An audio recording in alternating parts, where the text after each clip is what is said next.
성도 여러분, 안녕하셨습니까? 지난밤에도 인도하신 하나님의 귀하신 은혜를 찬양합니다.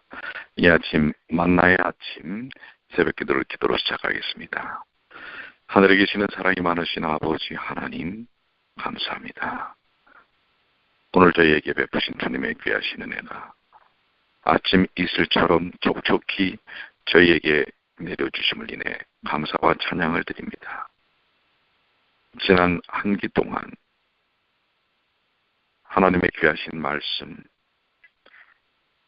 그리스도와 율법에 대한 귀한 말씀들을 나눌 수 있게 도와주셔서 감사합니다. 이제 이번 기가 맞춰지면서 저희들 다시 한번 율법에 대한 본질적 의미들을 명확하게 깨달았사오니 저희의 삶에 잘 적응할 수 있도록, 적용할 수 있도록 도와주시옵소서. 오늘도 그리스도의 나라와 율법, 이 마지막 과에 대한 부분들이 저희의 삶에 어떻게 실천되어질지를 다시 한번 깊이 깨닫게 하여 주시옵소서. 주께서 이 시간 주의 영으로 충만케 하여 주심을 믿고 감사드리며 우리 주님 예수님의 이름으로 간절히 기도드리옵나이다. 아멘. 오늘은 제13번 갑니다. 이번 제2기의 마지막 과인데요. 그리스도의 나라와 율법입니다. 벌써 한 기 석 달이 다 되었습니다. 세월이 얼마나 빠른지 모르겠는데요. 자, 기억절의 말씀, 에레미야 31장 33절에 있는 말씀입니다. 그러나 그날 후에 내가 이스라엘 집에 세울 언약은 이러하니 곧 내가 나의 법을 그들의 속에 두며 그 마음에 기록하여 나는 그들의 하나님이 되고 그들은 내 백성이 될 것이다. 예레미야 31장 33절의 말씀입니다. 네, 특별히 이번 공과에서 우리가 배워야 할 것은 깨닫기입니다. 학습 목표로 올라가시면 죄와 죽음이 사라지라는 사실을 깨닫는다. 이제 죄의 문제, 또 죄로 인한 결과인 죽음에 대한 문제가 완전히 사라지는 것입니다. 느끼기는 기쁨으로 새 땅을 기대하는 것이고요. 우리의 삶 속에서 행하여야 할 적용은 하나님 나라에 온전하게 충성하기로 마음에 결심을 하는 것입니다. 서론을 보시면 이 세상과 그 안에 있는 모든 것이 결과적으로는 사라질 것입니다. 이 땅에 있는 것들은 영원할 것이 없습니다. 그리고 하나님은 죄와 죽음이 존재하지 않는 새롭고 영원한 세상을 재창조하실 것입니다. 이번 주에 우리는 하나님의 영원한 나라와 그곳에서 율법이 담당할 역할에 대하여 살펴보고자 하는 것입니다.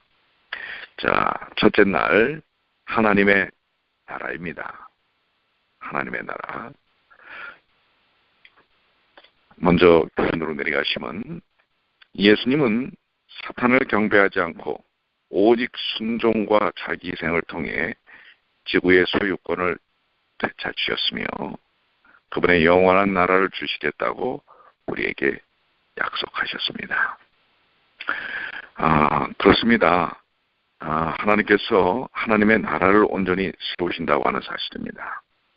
이 지구의 소유권을 사단이 그동안 장악했습니다. 스스로 자기 것이라고 주장을 했죠.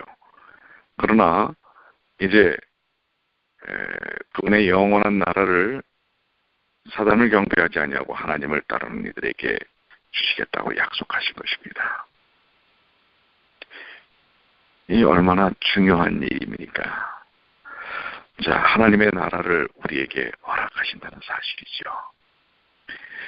사단은 이 세상 공중 권세를 잡고 불순종의 아들들 가운데서 역사하는 영이지요.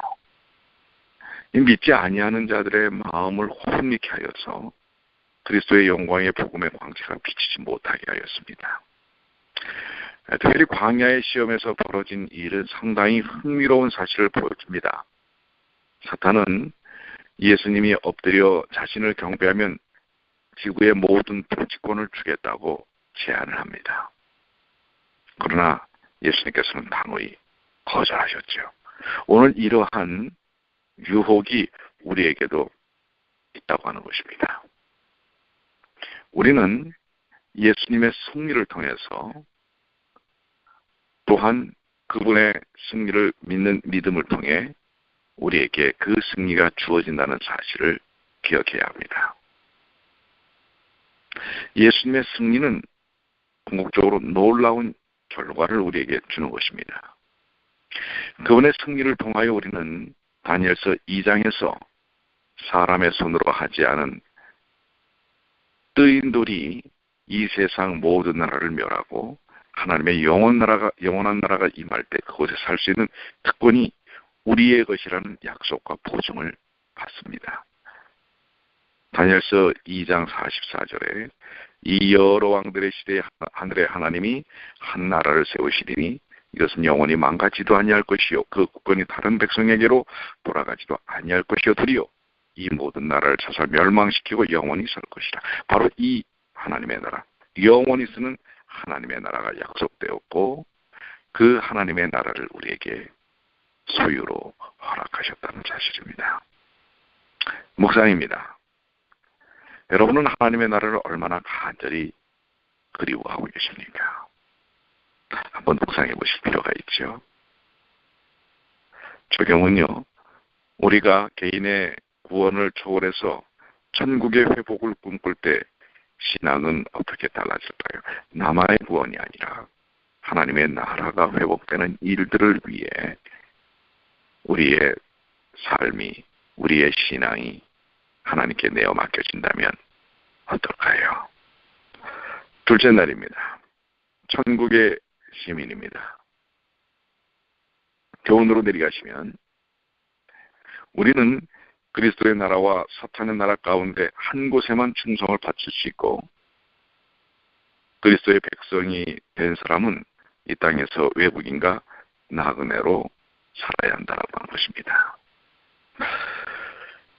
여기 베드로전서 2장이나 히브리서 11장 성경절들을 통해서 그리스도와 사탄 사이에 벌어지는 이 대쟁투에, 선악의 대쟁투에 있어서는 이중국적, 양다리 작전을 할 수가 있다고 합니까?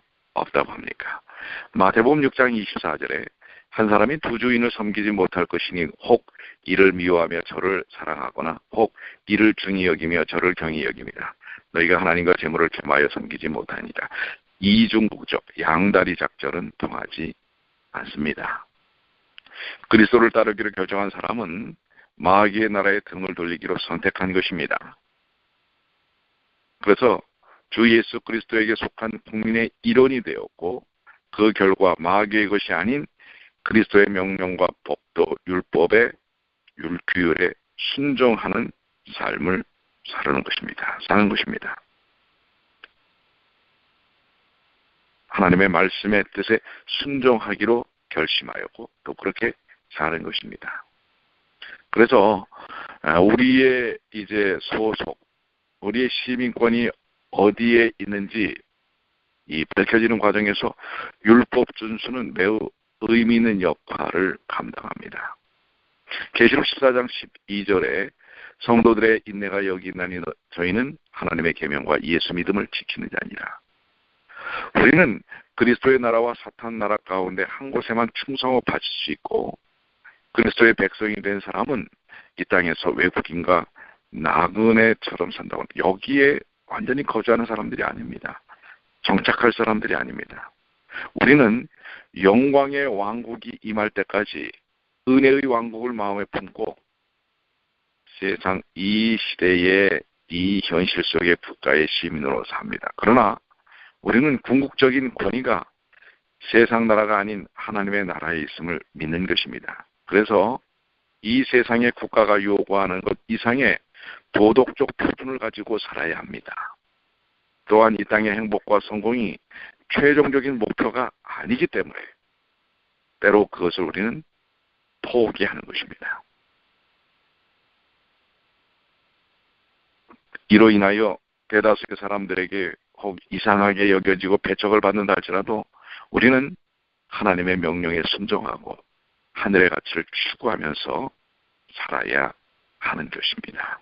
이게 바로 천국 시민, 천국의 시민권을 가진 사람들의 삶의 모습인 것입니다. 묵상입니다.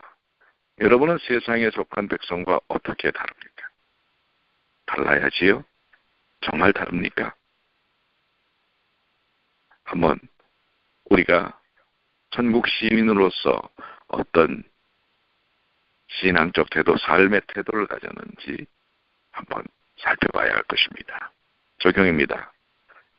우리가 손해를 보더라도 추구해야 할 하늘의 가치는 무엇인지 생각해 보십시오. 한번 좀 하늘의 가치, 우리 그리스도인의 모습, 특별히 재림 신자들의 모습 속에서 나타나야 할 신앙적 가치가 무엇인지 한번 봐야 합니다. 세상 사람들과 똑같다면 세상 사람들처럼 욕심스럽고 또 부정적이고 지난주에 우리가 말씀을 나눴지만은 우리의 의식은 죄성으로 인해서 85%가 부정적 의식을 갖고 있다고 하는 것. 그러나 우리는 성령의 역사를 통해서 변화된 거듭난 사람들입니다. 그렇기 때문에 우리는 우리의 생각과 가치의 중심이 예수님께 있는 것이고 말씀 안에 있는 것입니다. 그래서 우리는 친절합니다. 우리는 따뜻합니다. 우리는 긍정적입니다. 남을 비판하고 원망하고 불평하기보다는 다른 사람을 칭찬하고 또 다른 사람을 선하게 여기는 것입니다. 그것이 바로 그리스도인들의 모습 속에서 나타나는 특징, 천국 시민의 모습이 아니겠습니까? 셋째 날입니다. 믿음과 율법입니다. 밑으로 교훈으로 내려가시면 하나님은 모든 이에게 영생을 얻을 기회를 주셨으나 악인은 스스로 구원을 거절할 것이다. 반면 은혜로 구원을 얻은 자는 그분의 계명을 지킬 것이다. 그렇습니다. 모든 사람에게 하나님은 영생의 기회를 주셨습니다. 그런데 그것을 얻고 못 얻고에 대한 선택권은 자신에게 있는 거고요. 그 선택을 통하여 주님을 믿는 사람들은, 구원을 얻은 자들은 그분의 계명, 율법을 지키며 사는 것입니다. 성경을 관통하는 주제는 뭐라고요? 사랑이죠. 하나님의 사랑입니다. 우리는 바로 그런 의미에서 율법은 하나님의 품성, 사랑, 품성의 사본이라고 그러죠. 율법은 그 사랑을 우리는 이해하고 또 그것을 깨달아야 하는 것입니다. 하나님의 사랑에 대한 감동의 반응이 하나님을 개인의 창조주와 구원자로 선택하게 하지요. 그것을 통해서 성경은 생명 혹은 영생이라고 합니다. 하나님의 사랑에 감동한 사랑의 반응은 계명을 명령이나 강제로 이해하지 않고요. 하나님의 품성의 사본으로 이해하여 그 속에 있는 사랑을, 주고 싶으신 하나님의 사랑을 보게 하는 것입니다. 하나님의 사랑에 감동한 사람은 하나님의 사랑을 붙잡게 됩니다. 즉, 계명은 하나님의 사랑의 표현이죠. 계명은 사랑의 부탁입니다. 이것을 그 하나님의 사랑 때문에 감동하여 붙잡게 된다는 사실이죠. 구원을 얻지 못한 사람이 있다면 그것은 하나님께서 구원을 주시지 않기 때문이 아니라 주시고자 하시는 사랑을 스스로 받지 않기로 선택함의 결과라는 사실입니다. 하나님은 모든 인류를 사랑하십니다. 그리고 그 사랑의 놀라운 축복들을 주시기를 원합니다. 그런데 구원받지 못한 것은 그 사랑을 스스로 포기하고 저버리는 것이기 때문에 그렇습니다. 하나님의 품성에 대한 감동과 확신이 율법에 담긴 하나님의 사랑 속에 있게 한다는 것, 우리는 기억해야 할 것입니다. 그렇기 때문에 율법을 향한 우리의 믿음은 사랑에 대한 반응이라고 하는 사실을 이야기합니다. 하나님은 모든 이에게 영생을 얻을 기회를 주셨다고 했죠. 그런데 구원을 받지 못하는 사람이 있다면 그 이유는 무엇이라고요? 자신에게 주어진 사랑의 기회들을 포기하고 저버린 것이었다라는 것이죠. 묵상입니다. 하나님의 나라에는 어떤 사람이 들어갈까요? 어떤 사람이 들어갑니까? 하나님 나라에 누가 들어갈지는 너무도 분명하다고 얘기하고 있죠. 고린도전서 6장 9절로 10절에 불의한 자가 하나님의 나라를 유업으로 받지 못할 줄을 알지 못하느냐. 우리가 구원은 하나님의 백성됨은 십자가를 통한 믿음입니다. 그런데 믿는 사람은 이제 하나님의 생명의 법, 사랑의 법, 율법을 따라 사는 삶을 순종하게 된다는 사실이죠. 그래서 불의에서 벗어나는 것입니다. 여기 미혹을 받지 말라. 음행하는 자나 우상 숭배하는 자나 간음하는 자나 탐색하는 자나 남색하는 자나 도적하는 자나 도적이나 탐욕을 부리는 자나 술 취하는 자나 모욕하는 자나 속여 빼앗는 자들은 하나님의 나라를 유업으로 받지 못하리라. 즉 율법을 범하는 자는 하늘에 접근할 수가 없습니다. 뉴 킹제임스 영문 성경에 그의 계명을 지키는 자들은 복이 있도다. 그들은 생명나무로 나아갈 권리를 가지고 문을 통해 도성으로 들어갈 것이다. 율법이 중요합니까? 중요합니다. 율법의 요구를 벗어나서는 우리가 구원의 반열에 서 있지 못합니다. 물론 그 율법의 요구 자체가 십자가를 통하여 만족된 것입니다. 십자가를 믿는 사람은 율법의 요구를 충족시킨 것입니다. 그래서 구원을 받았습니다. 그렇다고 해서 이제 구원받았기 때문에 율법을 어기고 범죄를 계속해도 된다? 아니지요. 그리스도의 은혜를 통하여 우리는 구원 안에 있어야 하는 것입니다. 율법을 거스리는 삶을 살지 않는 것입니다. 주님의 은혜 속에서요. 넷째 날입니다. 영원한 나라.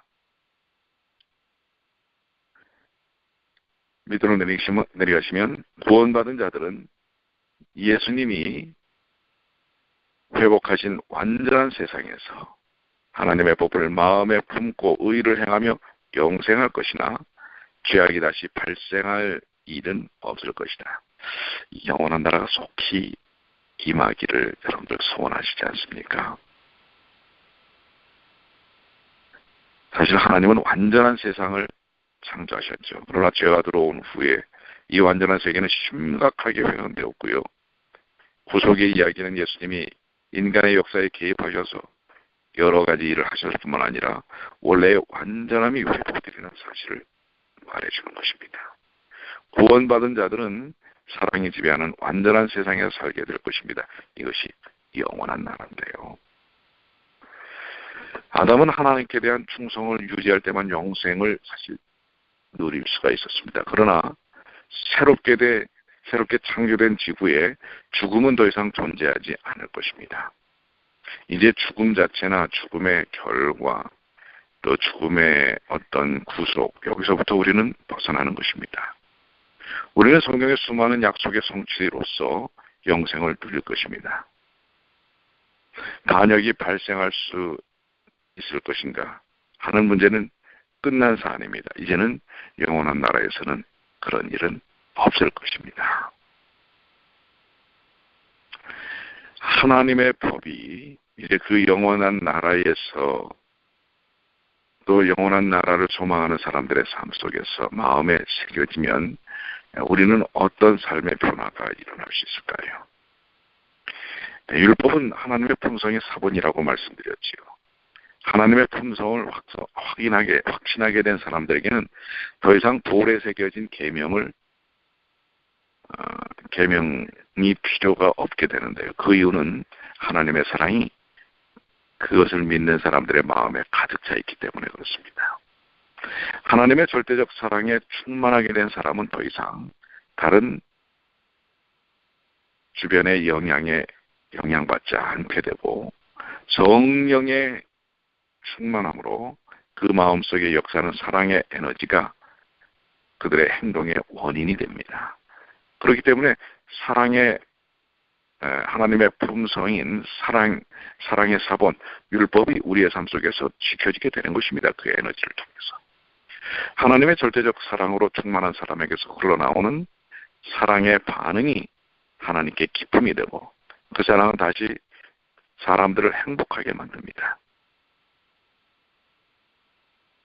영원한 나라, 하나님께서 세우실 나라에서는 오직 사랑만이 존재하며 그 사랑의 힘이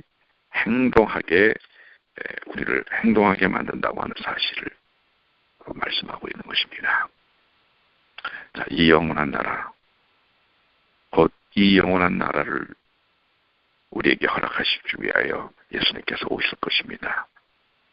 속히 그 영원한 나라가 도래하기를 소망하지 않습니까?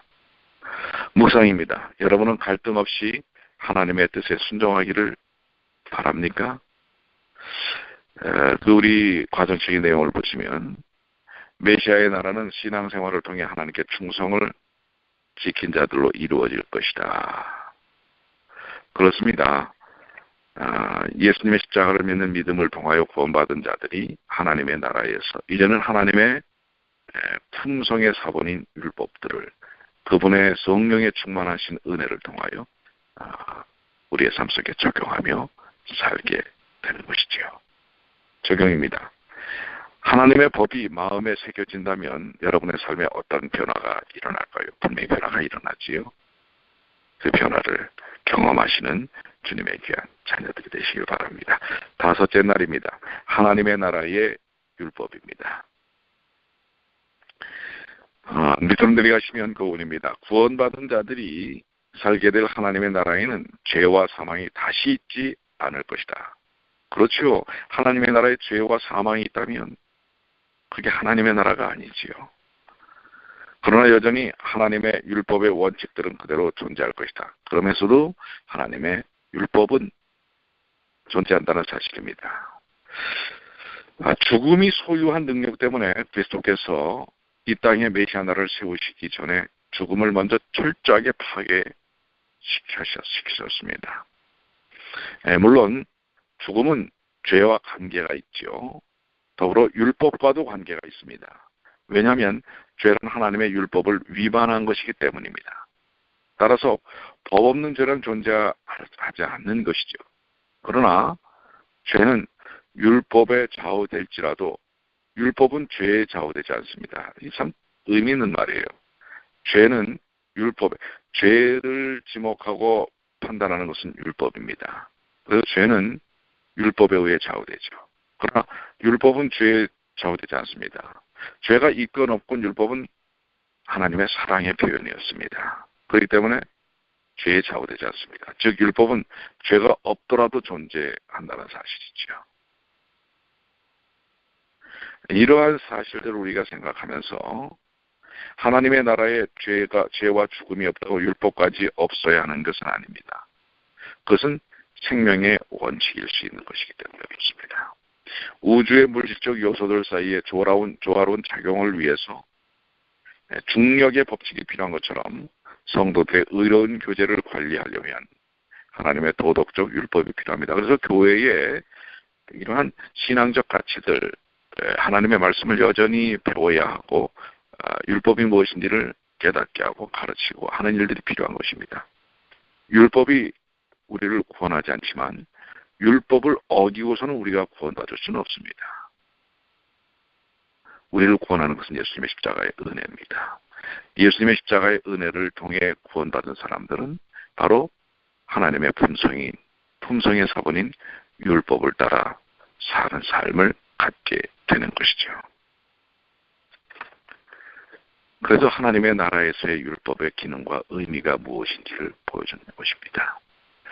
하나님의 나라의 율법이 왜 있는가 다시 한번 정리하면 하나님의 나라에서의 율법에는 율법을 만드신 하나님의 품성이 담겨져 있지요. 하나님의 나라의 율법에는 하나님의 절대적 사랑이 담겨져 있습니다. 무조건적으로 주시는 사랑, 죄가 많은 곳에 더 많은 은혜를 주시는 사랑, 강제하지 않고 모든 것을 믿어주시는 사랑이 하나님의 율법에 담겨 있습니다. 하나님이 영원히 존재하시기 때문에 하나님의 품성의 사본인 율법도 언제나 존재하지요. 그러나 그 내용을 우리가 알고 있는 십계명의 글자들과는 크게 차이가 있게 될 것입니다. 환경과 상황이 달라졌기 때문이죠. 하늘에서의 율법이 존재하였지만 그 내용이 우리가 알고 있는 십계명일 수 없는 이유가 그런 것입니다. 하나님의 절대적 사랑의 품성이 율법입니다.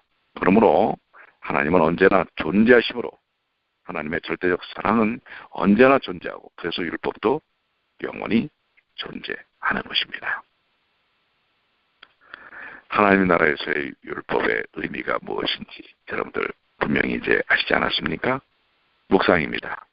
죄와 유혹과 죽음이 없는 완전한 세상을 상상해 보시길 바랍니다. 그렇죠. 우리가 갈 하나님의 나라, 영원한 나라에는 죄의 유혹, 죽음이 없는 세상입니다. 그래서 도전도 받지 않습니다. 언제나 우리는 행복하고 배워야 할 거리들로 가득 찬 그 하늘에서 살게 될 것입니다. 적용입니다. 하늘에 적합하지 않은 특성이 그대의 삶에 있다면 어떻게 바꾸어야 하겠습니까? 사실 그런 특성, 하늘에 적합하지 않은 특성이 있다면 하늘에 가지도 못합니다.